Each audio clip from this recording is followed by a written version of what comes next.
Welcome to Seltzer Squad, the podcast about staying sober in the city, with your hosts, Kate Sander and Jess Valentine.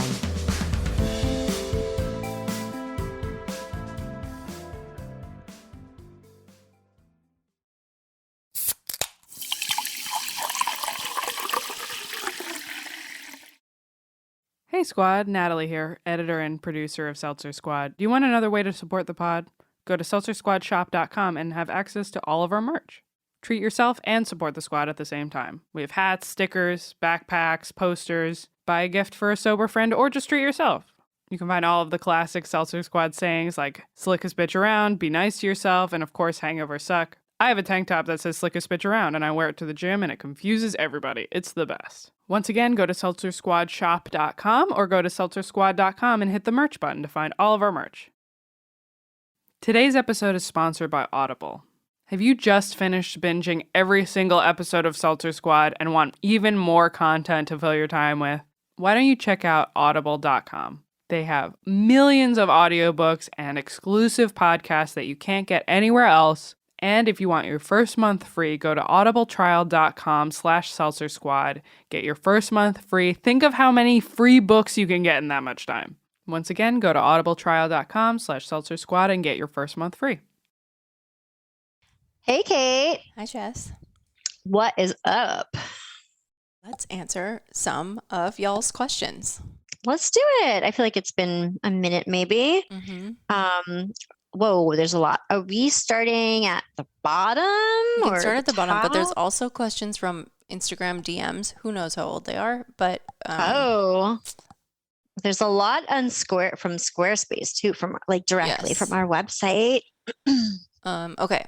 I'm going to start from the bottom. I'm going to read E's question. It's a very short and easy one. Okay. E writes, what is the app you mentioned in the last few episodes? The app that we both use is called Quit That. I'm just going to open mine because I haven't done it in a long time. She said, also, Kate, $40,000. How did you come to that number? Trying to form my own reality, wondering what I'm not considering.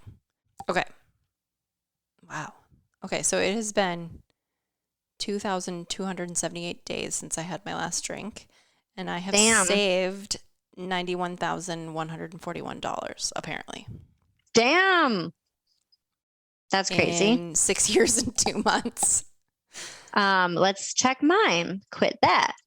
Oh, that's an extra app. All right. So it says I have 1,346 days and I have saved, holy shit. And I put this on the lower end, I know. $53,875.42. 44 months, 3 years, 8 months sober, 192 weeks. That's crazy. It is Because I crazy. put that like cheaper ttoo. Because I was Yes. like, because that's not accounting for the cocaine I was buying. Right. So E, we come to that number because when you download the Quit That app, you can put in like the average dollar amount that you used to spend on drinking a day. And I think I put mine at $15, which is like 2 happy hour wines. And yeah, that's nothing. that does not account for inflation. Yeah, that's a good point. I guess that would be like $35,000 now a day. That's crazy. So yeah, it just tracks it. So it adds $15 a day over whatever the fuck, however 6 years. A lot of days, 2,000 days. So that is that one. All right. M from Squarespace. All right. I heard you mention in the last one that you're running low on ideas for episodes, and I have one. I've noticed in my sober apps and on podcasts that a lot of women are in recovery, but I haven't heard so many stories from women about the relationship between anger and drinking. I think in general, as culture, we expect men to be more aggro drunks, but I quit because I felt too scary and angry when I drank. I wanted to manage my emotions better. I was kind of pleased to discover you had one episode that briefly touched on that theme. It involved your knife stories, i.e. the stories in which you did something terrifying and ragey that you just can't relate to sober. As part of my recovery, I'm going to therapy for anger exploration because I do think that part of the reason my drinking became a problem is because I wanted to numb out a lot of unfair or shitty situations I experienced as a young woman in work and in early romantic relationships. I had no idea how to manage my anger or even recognize it. I don't hear women talk about this a lot, and maybe that's because I'm not participating in any recovery groups, but I wonder if you'd be willing to devote an episode to anger. Anger is so tricky for women, and I think hearing more about it from women could help a lot of people on this journey like myself. I have questions like, why did you learn about anger through recovery? How are you two dealing with stuff that pisses you off or in your new sober lives or as you age/mature? I mean, we could do a whole episode about that. Well, give her a short answer and then we'll save it for the episode. Yeah. I would say that I 100% knew I was angry. I could be a happy drunk, or I could be an angry drunk, or I could start the night as a really happy drunk and end as a really angry drunk. And I would say that that is probably most commonly how my drinking career was. Started off the bar, happy, in a good mood because I was excited about getting drunk. Mm-hmm. And then drank, I don't know, let's see, once I hit like 5 or 6 drinks, anything would piss me off. And then I would definitely harp on it like a dog with a bone, like not let it go.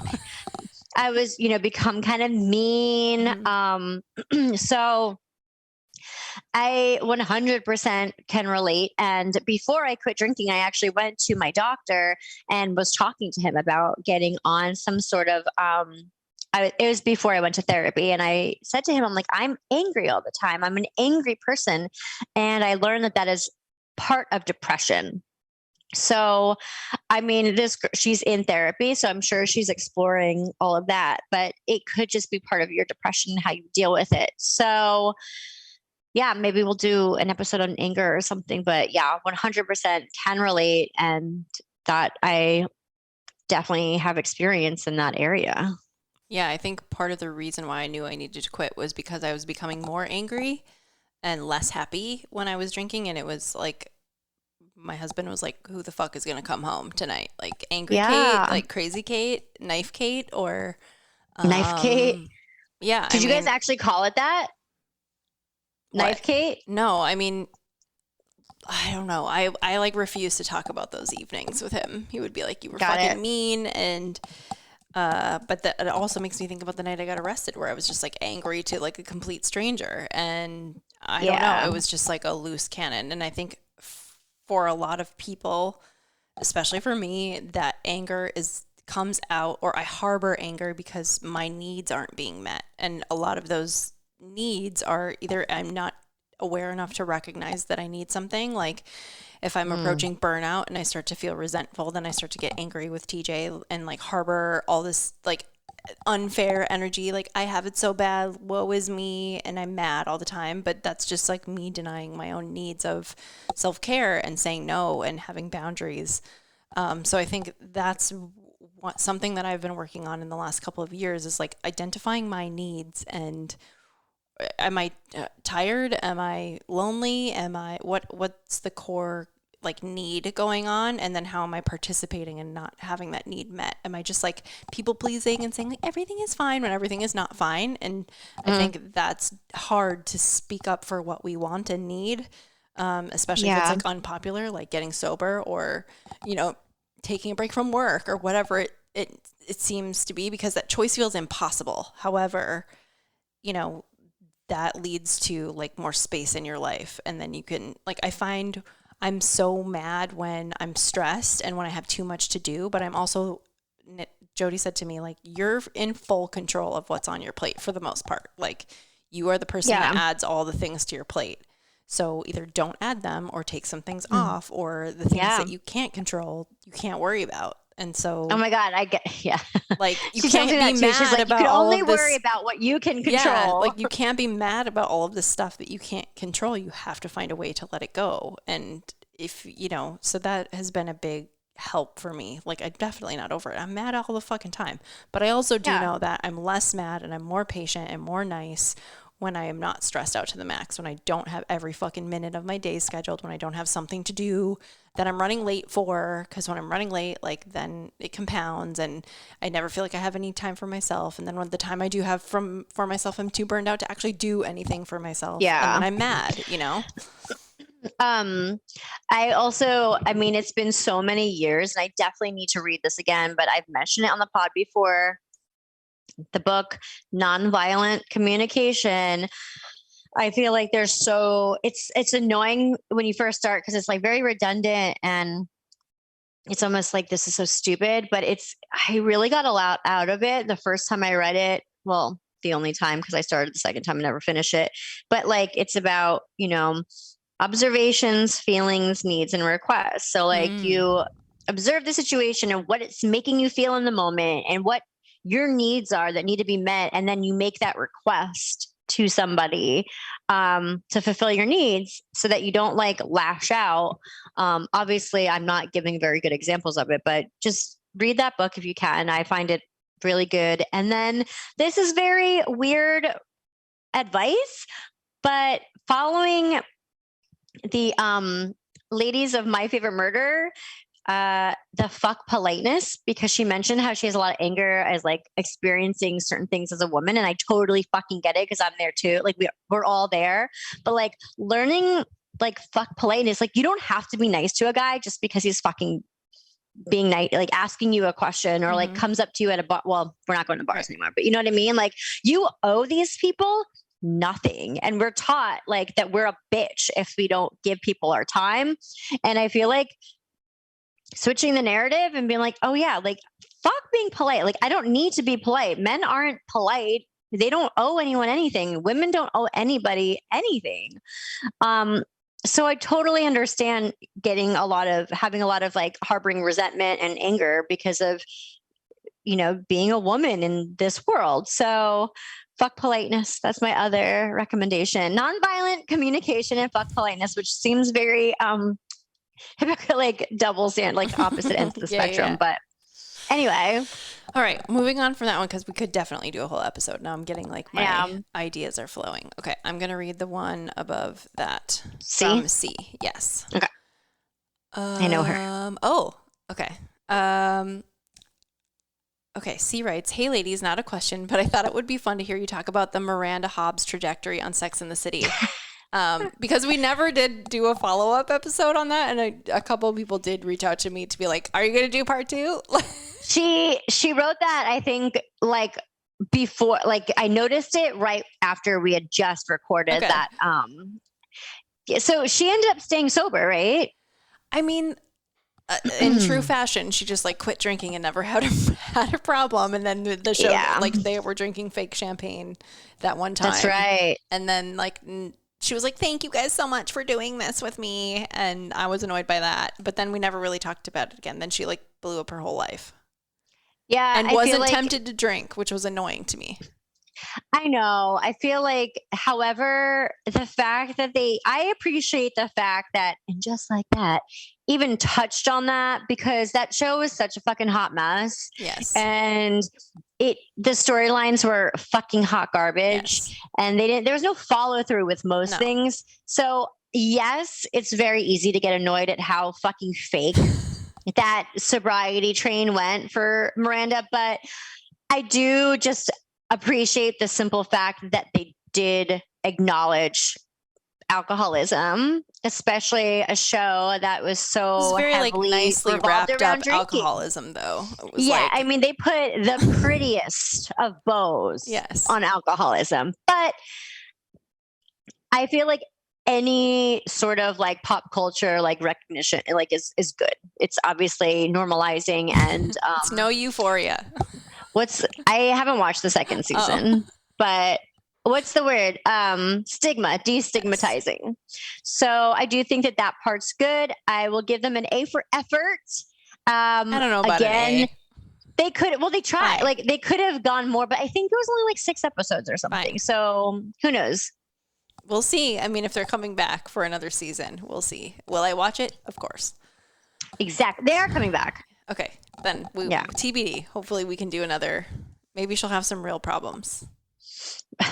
Well, I mean, drinking is a real problem, but apparently not for Miranda Hobbs because she's just like, that's what I mean. What? I'm going to dump it and never drink again. And it's fine. I drunk ordered a self-help book. I guess I have a problem. Yeah. Okay. I'm going to read the one above that. So also C, but different C. Mm-hmm. How long did it take? This is a short and sweet. How long did it take before each of you didn't have to consciously think about not drinking and it just became a normal autopilot thing? What if you go first? I don't really know how to answer that because, I mean, I get what she's.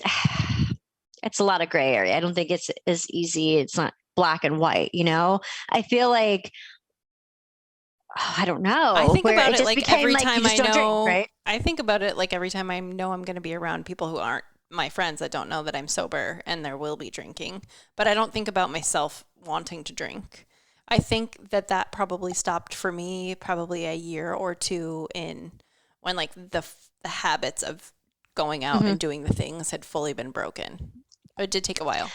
That's breaking the routine and the habits. I don't know if you like, I don't think like that with you. Like, I know you are more not worried, but like you get more anxiety around people that don't know that you don't drink. I don't really care. I definitely think I still think about it every time I go to a restaurant, look at a menu and I look to see if they have mocktails and stuff. So I see. I don't. Not a restaurant. You don't. I see. Okay. So we're different. So like it's autopilot that you don't just like, you sit down and you go and like, it depends on what type of place you're at. It's like, oh yeah, I'll have a water. I'm good with water. But while it used to be like, oh, what am I going to have? Like what, like vodka soda. But autopilot, like I just don't think about alcohol. Mm-mm. I don't know how long even when I sit down and there's the drink menu in front of you, like I genuinely don't even look at it. I like hand it to TJ. I don't. It depends. It's honestly, it really depends on what is it, lunch? Is it dinner? Are we at like what kind of restaurant? Like if I'm feeling like I want a mocktail, most of the time I don't. I just was like, oh, I'll have like a water. But like those certain times, like the nice fancy dinners, you know what I mean? Like special occasion type things. That's the only time that I like want to have a nice mocktail or whatever. But for the most part, I don't know. I don't know when it just kind of became like, I don't even think about ordering a drink. I mean, I don't go to bars, so I don't have to think about that. I don't know. I think that's a. Yeah, I want to say, I think for some other people that have told me, you know, for them, it was like around 9 months or something like that. But it definitely was like in or around the first year, maybe after. But because like the first year you're doing all those firsts, right? Like it's the first holiday, it's the first Thanksgiving. So like your mind is constantly there. So once you get past all of those firsts and then you'll have like your first wedding, bachelorette party, like all of that crap that like is normally, you know, New Year's Eve. Once you like make it through that, then I think it's easier for you to not anticipate what's coming up because you already made it through that shit, so you can make it through. You already told all your friends, all your family, like. But that takes time. You've seen the like triggering family members at some point during the year that you finally like had the weird encounter, and then it's like fine and over with. Like I think I remember when there were like a couple of times at the beginning where like we would go to TJ's and his parents would always make us drinks, and you know, like I declined the first time and then I declined like the second time that we had gone. And I think by the third time, TJ was like, she doesn't really drink anymore. And then they just stopped serving it. So I stopped thinking about it, you know? Yeah. Yeah. I don't think about it as much if people aren't making a point to talk about it. Weird. Does that make sense? So I have a friend, this is unrelated, but she texted me a couple weeks ago and was like, I found myself at the liquor store buying wine. And I was like, question mark? Like so random coming from her. And she was like, yeah, for me. And then I like didn't know what to say. And so we've been talking about it since. And she actually wants to come on the podcast and talk about her story because it's like, wait, what? Is she sober or not sober? Like years. And she went to she wanted wine. She was like, I just feel like I'm not sure why I'm sober anymore, and went to buy wine. But I was like, if you're comfortable when you're in a good place, like you need to come and explain this to me because I did not have that reaction at all. I would love to talk to someone like that. And I feel like you wavered a little bit. Like you kind of got like, I'm sober. Like this feels stupid, you know, at some point, but you knew better this time. I also think like maybe I had tricked myself into that too with my like 1 year of sobriety, and then I relapsed before I got sober for this time. So I don't know. I feel like it's very taboo for me to be saying this, and I feel like this is probably should be its own episode, and I feel like a lot of people are going to get mad at me. Yes, disappointed at least, but I have been questioning, not that I want to go back to drinking, per se. I am honestly very curious. Now hear me out. What it would be like if I would be a normal drinker, like social drinker, dinner, due to the fact, I know it sounds crazy, that I have like done therapy. I have dealt with my trauma. Because I used to drink so much to escape, to not deal with my trauma, like all of that, sweep everything under the rug, just fucking put all it away of that in the corner. Yeah. Yeah. So I'm so curious. Like, I'm just genuinely curious. Like, now that I have I've unpacked so much stuff that I didn't even realize I had going on in me. Like, would I be a normal drinker? Is vodka just still in there? No. Right. Well, I mean, I don't know. I will say the only wisdom I can impart here is after that year that I took off and went back, things escalated a lot more quickly than I had thought. Not at first, but like it did get to a point, and I do believe that like alcoholism is a progressive disease, and it is kind of like a little waiting to catch you in the bushes vibes. And yes. So I mean, totally I don't know. Understand that, and like I would be mad at you. What? I would be mad at you. Oh, I know. Especially if you did it. Also, like, we're successfully a moderate drinker. I'd be even more mad at you. Well, I have bad news because I haven't done it yet. Okay. But I'm just saying, Jody, I had this conversation with her last time I spoke to her.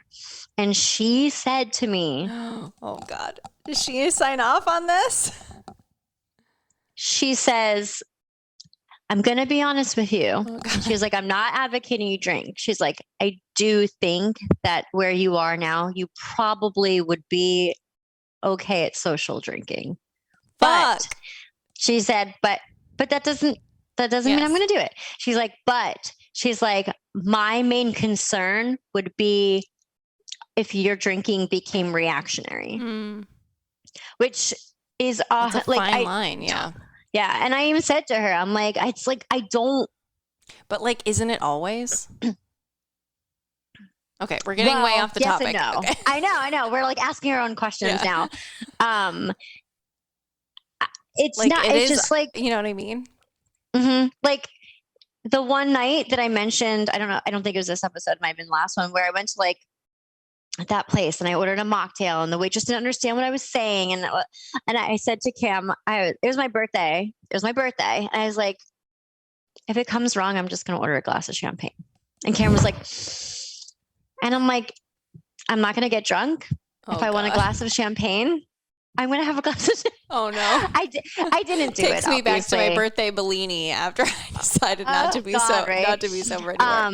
I don't have any plans of drinking or anything like that. I'm just so curious because I'm just curious. Like, can people, I was thinking about, what the fuck? We interviewed her. It was Dr. Courtney, the TikTok doctor. Remember? She's like, I don't know. I'm sober for right now. I'm just curious, is that a thing that people can do? Because I have two friends that were sober for years and then went back drinking. Again, I'm not saying that I'm going to like test the waters. I'm just curious, like scientifically or whatever. Yeah, that's a good question. How that works. Like, how does it work? And you will never know unless you try it. But also it's like, well, if I know myself and I know I can't try it, you know what I mean? So again, it's just, I definitely have gone off on a tangent. And just your friend that made me think of that. I want to have an episode on that. So is she drinking now? No, she didn't do it. She threw it away. She bought it. She went home and threw it away. Good for her. But that was like a red flag for her. She's like, I don't know, something is up. Like, I got to figure this out. So I don't know. I want to have her on. She said she was down to talk about it. And it depends on what, like, your headspace. Like, are you in a good place? Are you in a bad place? But the place? thing is like, will you like, be? You won't always be in a good headspace, and I think that's the thing for me. That's why I know it's like a no for me, because it's like, hard no. Yes, there will be those times where everything is fine, and then there will be the few times where everything is not fine, and will that become the default again? And I don't know. Yeah, but I want to know too, like, what goes on in your actual brain. Okay. Yeah, I'm gonna read the next question. Sorry, C. I don't know if that really answers your question. I hope we did. Okay. I don't even remember what the question was. Okay, the next one is also about Miranda. Oh, it's Miranda. Yes. Okay, wow. Okay. The next one was also about Miranda? Yeah, it was another about Miranda.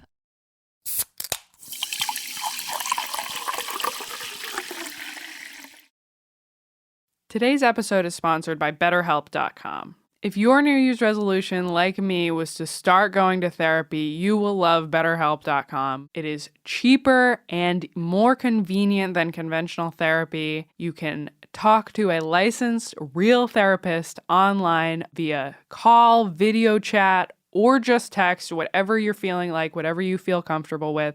Go to BetterHelp.com. They'll set you up with a real licensed professional therapist. You take a short quiz and they decide who they think would be best for you. But if you don't like them for whatever reason, you can switch at any time with no penalty. Just go to betterhelp.com, and if you use our code Seltzer Squad or go to betterhelp.com/Seltzer Squad, you will get 10% off your first month. Don't put it off anymore. Go to betterhelp.com and get started with real therapy today. Hey everyone, Natalie here, editor and producer of Seltzer Squad. If you want access to even more Seltzer Squad content, you should check out our Patreon. There are 2 tiers. The first one is Princess FOMO, which is $2.99 a month, and for that you get early access to every episode on Wednesday instead of Friday. And if you're a former hot mess, for $4.99, you can have that plus video episodes of every episode that comes out, plus surprise bonus content. You just have to sign up to find out. Go to patreon.com/Seltzer Squad. Okay. This is a good one. From E. I was listening to old episodes. I can't remember which one, but you both mentioned an aversion to personal hygiene. I hate showers, Kate. I also hate showers. I don't take them very often. I put little or no effort into staying clean. I just don't care. 2 things. I used to live in a plumbing-less cabin in Alaska, so it wasn't really an option for years, and I've been sober for like 32 months. I now live in Minnesota and have plumbing, and I have my life mostly together except personal hygiene, I guess. I still just don't care. My question is, do you still hate bathing? Do you think there is some sort of personality trait that could be connected with addiction and I never know how to say this. Laissez-faire attitude towards hygiene? I rarely, if ever, meet someone that also doesn't give a shit. Is that the fact that you both mentioned really a coincidence? That's interesting. Do you still hate bathing? Because I do. Yeah. Definitely. I hate shower. I hate it's boring. I hate getting cold. I hate coming out and being cold. Me too. That's the number one thing, because I hate being cold. I hate coming out and being cold. I hate having wet hair. Mm-hmm. And when your hair's long, or when I have extensions in, it's just like, it takes so long to dry, but then like you can dry it, but that's like boring and takes a lot of time. Mm-hmm. And then what do? You go to bed and you ruin it. I do. I fucking hate showering. Mm-hmm. I don't like baths either. I force myself to take baths to soak my fucking bones, my back, because I'm always in pain. But no, I hate showering. Unfortunately, it has to happen. But I also I wear deodorant and perfume. I don't think I'm a dirty person per se. I don't think that it's normal how often people shower. I think that, I've said this before. It's not, we shouldn't be washing ourselves every day. That's not scientifically, you shouldn't be doing that. So what? I'm serious. You're not supposed to. It's not good for you. You need those germs. And you know who doesn't get sick very often? This guy. You know Either why? of us. Yeah. I got COVID dirty finally. birds. Finally, it took 3 years for that bitch to get me. Me too. You know why? Because I keep my germs on my body, on my person And to you wore a fight mask. off. Like I hate taking showers. You know, I hate washing my hair. I know that you mentioned this before. We need to do an episode on it, but I think that there is also the connection with ADHD. And I find showering to be overwhelming from a task perspective. There's a lot of transitions happening when you're bathing. Like you got to get fully ass naked. Then you got to, there's a, there's a temperature thing. There is texture there. Then you're soaping. Then you got to get out. Then drying. Then applying all the creams and all the shit. And I don't do the aftercare stuff. I just find it to be a time suck. And then I also it is 150% resent how much work I have to put in versus how much work my husband has to put in from being like showered to done. And I find it so unfair. Do you shave? Not every time. I mean, I had laser hair removal, so like I get like 48 leg hairs, but they definitely still grow and I need to shave them. But yeah, even that stuff. Like I've been like team mustache for, I don't know, 20 years at this point. And like, it's something that I have to do every single week is like wax my or shave it. And it's just like, I don't know. I find like even brushing my teeth hard. Like I don't brush my teeth regularly. Like I have very terrible hygiene. It's gotten better, but like COVID has been bad for my teeth brushing. Me too. But in the last, I would say at night now. I would say like the last 6 to 8 months, like I've been better about my tooth care. And then how often do you brush your teeth a day? Once, maybe twice, but I have been also flossing. Oh, I don't floss. Yes. I'm trying to get better at that. Yes. I do once, maybe twice now. I used to do before, like in the morning and at night. And now I just kind of do it at night because like, and then I'm drinking my coffee and I have a mask on anyway. And then I'm like, well, now I'm at work. I can't brush my teeth. Yeah. I will say like if I'm leaving the house, I do brush my teeth before I leave, which is new. Like I would say in the last like 2 years where sometimes I would just genuinely forget. And so grossed out by us right I don't now. care. Like, what the fuck? Listen, I put off going to the dentist because I was like genuinely embarrassed. I was like, I don't even want to fucking know what's going on in there. Like, don't even tell me. God. And I finally went to the dentist 2 months ago and I only had 2 cavities.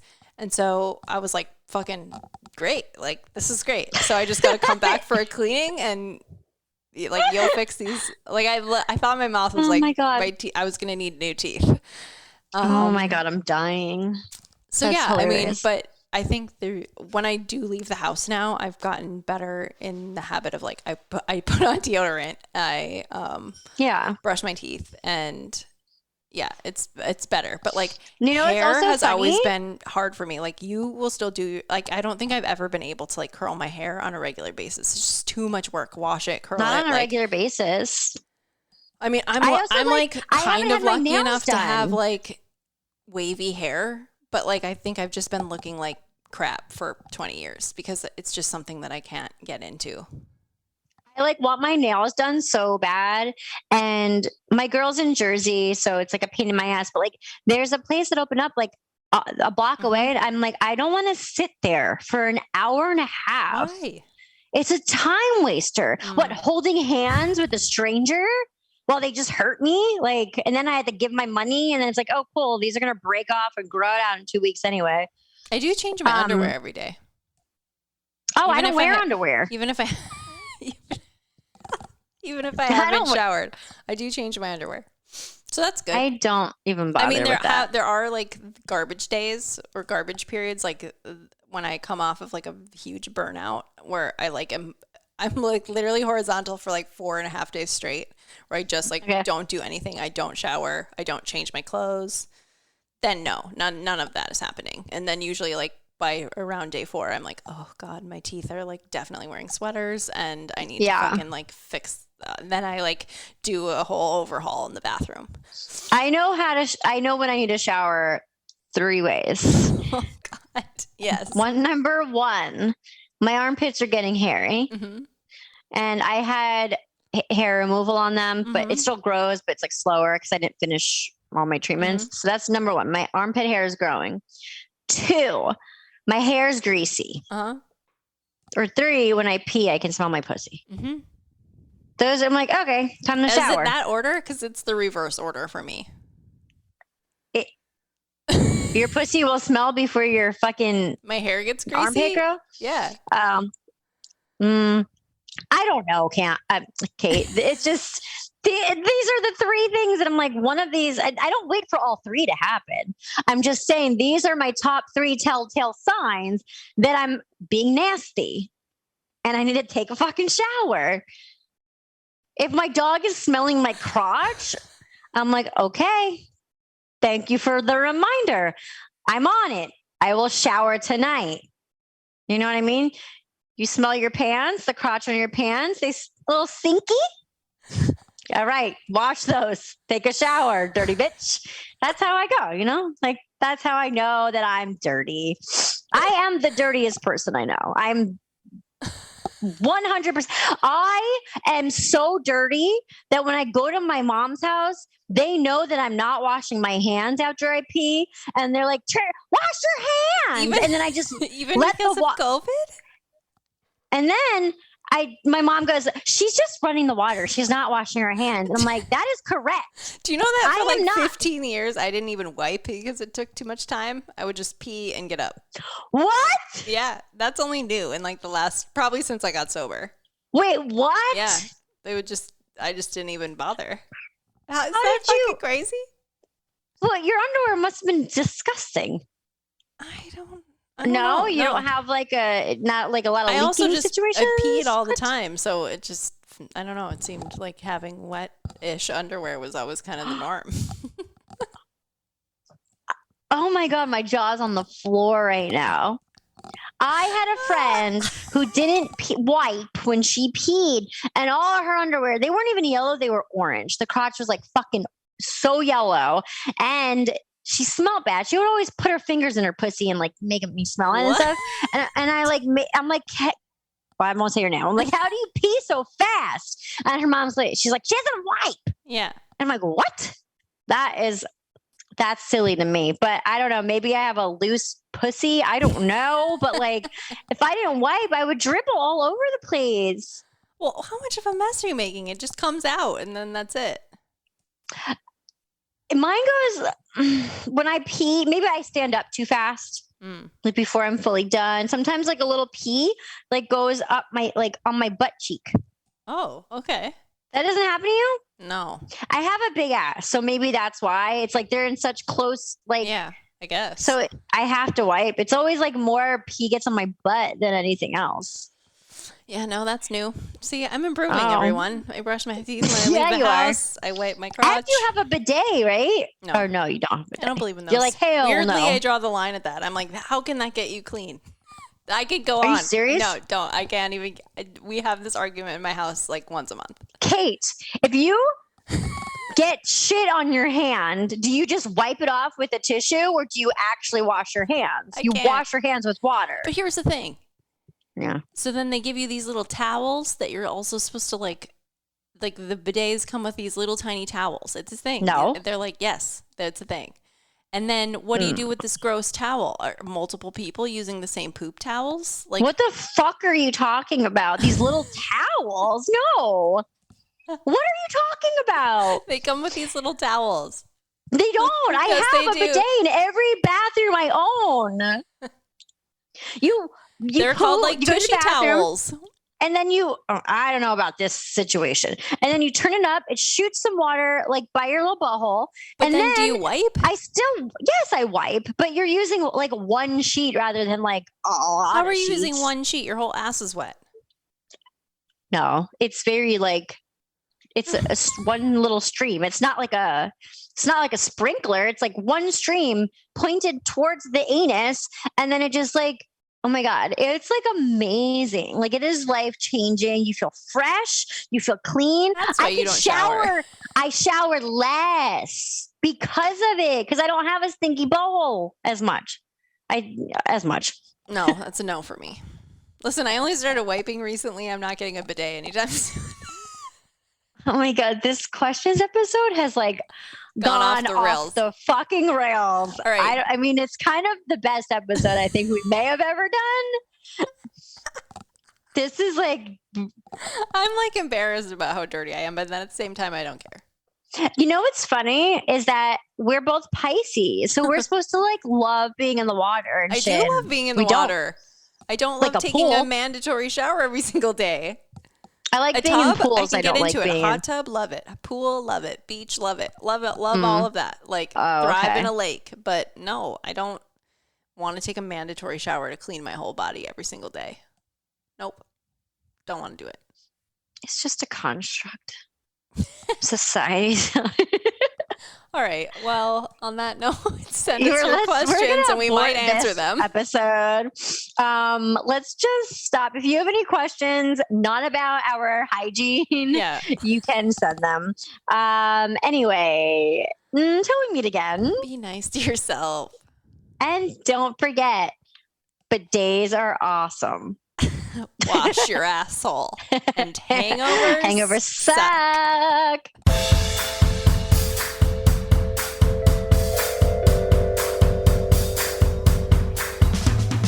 Thanks for listening. Don't forget to rate, review, and subscribe to this podcast. Every review helps other listeners find us. Music by Dead Go West. Art by Kate Sander. For show notes and resources, check out seltzersquad.com.